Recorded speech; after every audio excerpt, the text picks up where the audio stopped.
Alafu I think what wounds you more, especially since it was my first heartbreak, is by this time you don't even understand things like self-esteem in broadly. So when this person hurts you, that's when later on you figure out I was even more hurt because of my self-esteem. This thing you're calling ego. Yeah. So because of not knowing my own worth and value, I imagined that this person has scattered me because I have no value. Yeah, that's true. So I think I was more hurt because I felt useless, not even because of them leaving me. It's what I told myself after they left me that really got detrimental. Exactly.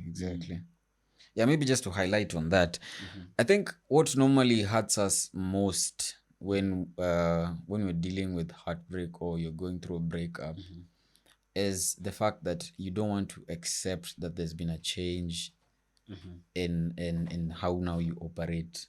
You tend to go back and blame yourself. Unaanza kujiuliza, ama maybe ilikuwa ni mimi. Mbona mtu aniwache? Someone can actually be battling through their own battles, bana. No, yeah, someone has issues of their own, and then you're here blaming yourself. God, kwa nini wanaume wengine wako naje mimi? You see. Alafu hakuna kitu ina hurt zaidi going through a breakup and then you meet these boys, especially if you have been in campus, you meet these boys who seem to be hugged by every girl.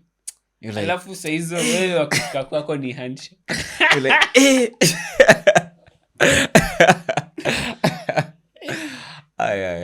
kutojijua ni noma. Especially as a fresher. I was really broken. I got into campo nikiwa pabaya. Alafu plus a certain with my mother's words in my ears always ringing. Don't trust campus ladies because they'll give you AIDS. Sheesh, that's tough. At least right now I know they'll give me aid. Like first aid when I'm happy. Oh, yeah. I see what you did there, manzi. But campo was epic, manzi. Even though there were some incidents and episodes, but I think it was epic, man, very epic. So me actually I don't regret anything that happened there. Kila actually happened. There were good times, bad times, but for a man to actually be shaped to where he is right now, he needs to go through all that process. So, would you like to tell us a little bit about the one time you were really vulnerable? The one time was really vulnerable. Let me remember. There were certain instances. Like, how did you handle your first heartbreak? My first heartbreak. And how did you feel seeing your ex has moved on with another guy in the same campus? Actually, my first heartbreak happened when I was, I think I was in first year. Yeah, first year. Yeah. This was actually funny. This was actually funny because she was actually the first chick I dated when I was at when I reported. So nile nimereport and then I just unaona tu ile mmechochana tu maboy acha nende nikachule dem. You see, it's nothing serious, unaona. So me I just went approach this chick nini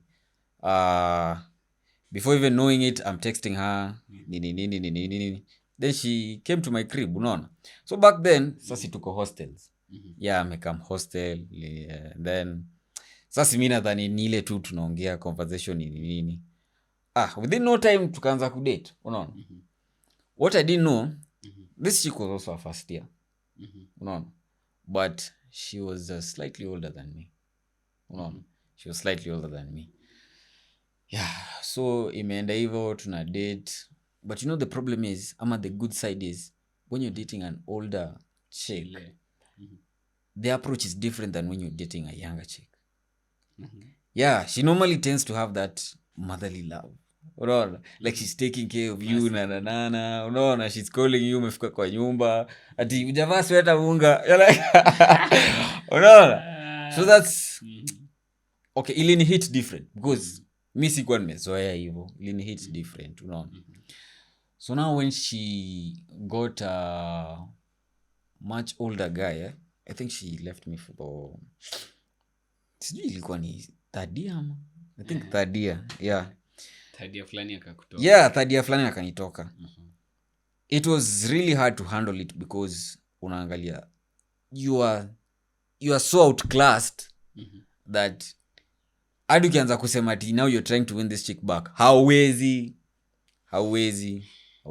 Alafu pia uko na like una risk cause me sometimes I'm like I can't fight with another guy over a girl cause first of all I don't want to lose my face. Hapana, usiikuwa na hiyo impression that you're the one that will be hit. Yeah, usiikuwa na hiyo impression. Okay, not that I'm promoting violence or anything, but okay, as a guy, kuwa na hiyo confidence, but don't fight, kuwa na hiyo confidence. If it reaches to that point where someone is wanting to become physical with you, just defend yourself, usikubali upigwe. But that should be the last option though. The last option. But don't... Do you want to go and confront another guy over a girl? Not over a chick. Not over a chick. Pardon?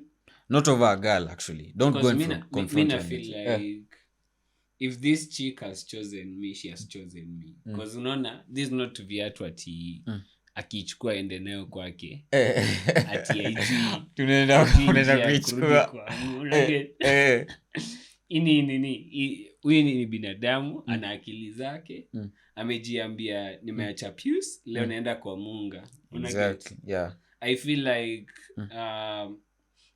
anyone that ever feels like they have to fight over another human being in the name of love needs to understand even the person you want to fight for has to choose you. Because the reason why we are soldiers we are soldiers in the Lord is because God has chosen us. Exactly, yeah. But if God had not chosen us, we wouldn't have the need ya si kuenda kukua na kierere ya kuambiana vile sisi ni watoto wake. Exactly. Even the reason why we are bold enough to evangelize is because we know we are his.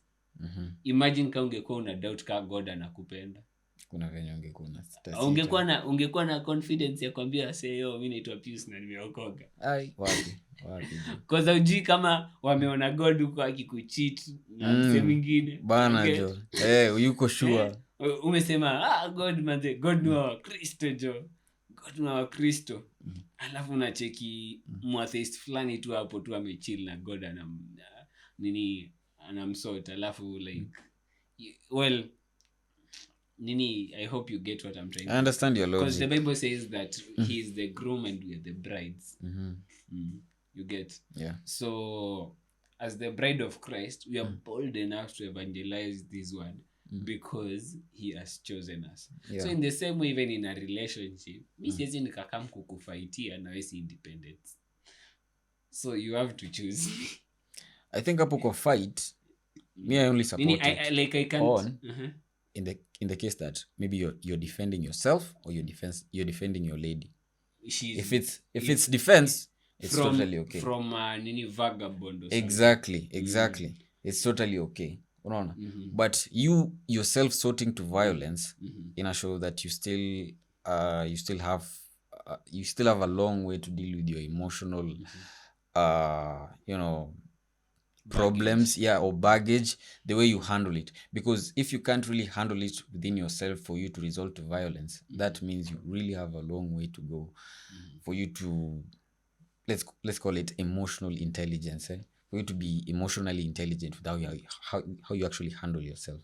Because if you can go hit someone else, that shows it will be really, really easy for you to hit this chick in the first place when you can't really express it in the safe way possible. Yeah. So hapo kwa resulting to violence,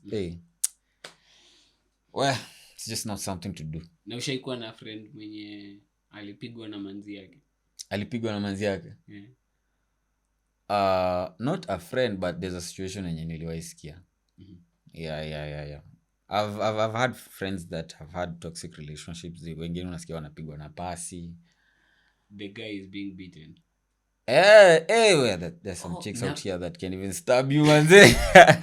Now that you're talking about it, I hope she doesn't watch this episode, but I remember this ex. It's This ex, we dated the relationship happened most of it virtually. By the time tuko tuna meet tena tuko tusha break up. So this chile told me how alipiga ex wake jo. Na with all due respect, like this ex came from this tribe yenye wase wamekula jo. alikuwa mlunje. No, but something close by. Uko karibu. Hizo sides za nini uko kwetu. So nini this chile tells me she beat this guy and left him on the floor. I mean, She beat a guy. Yeah, she beat the guy.